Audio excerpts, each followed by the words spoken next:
Vitamins जो हमारी body को डिटॉक्सिफाई करने का काम करते हैं। पीपल के पत्तों में होते हैं एंटीऑक्सीडेंट्स, बहुत सारे विटामिन्स जो हमारी बॉडी को डिटॉक्सिफाई करने का काम करते हैं। पीपल के पत्ते ना सिर्फ ब्लड प्रेशर को कंट्रोल करते हैं बल्कि ब्लड वेसल्स को साफ भी करने में मदद करते हैं। अगर आपको शुगर की बीमारी है तो पीपल के पत्ते आपके लिए बेहतरीन हैं। ये पत्ते इंसुलिन सेंसिटिविटी को इम्प्रूव करते हैं। जो लोग बाकायदगी से पीपल के पत्ते की चाय पीते हैं या इसका जूस पीते हैं तो उनका ब्लड प्रेशर भी बैलेंस में रहता है। अब बात करते हैं कि पीपल के पत्ते कैसे इस्तेमाल करें जिससे ज़्यादा फ़ायदा उठा सकें।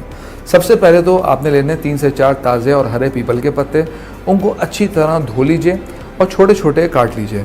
फिर एक पतीली में 4 कप पानी डालकर इन पत्तों को डाल दें और 10 से 15 मिनट तक उबालें। पानी जब आधा रह जाए यानी 2 कप के बराबर रह जाए तो इसके अंदर आपने 2 चमचे एप्पल साइडर विनेगर का डालने हैं। ये एक नेचुरल और बहुत ही असरअंगेज़ दवा तैयार हो जाएगी जिससे आपकी सेहत बेहतरीन हो सकती है।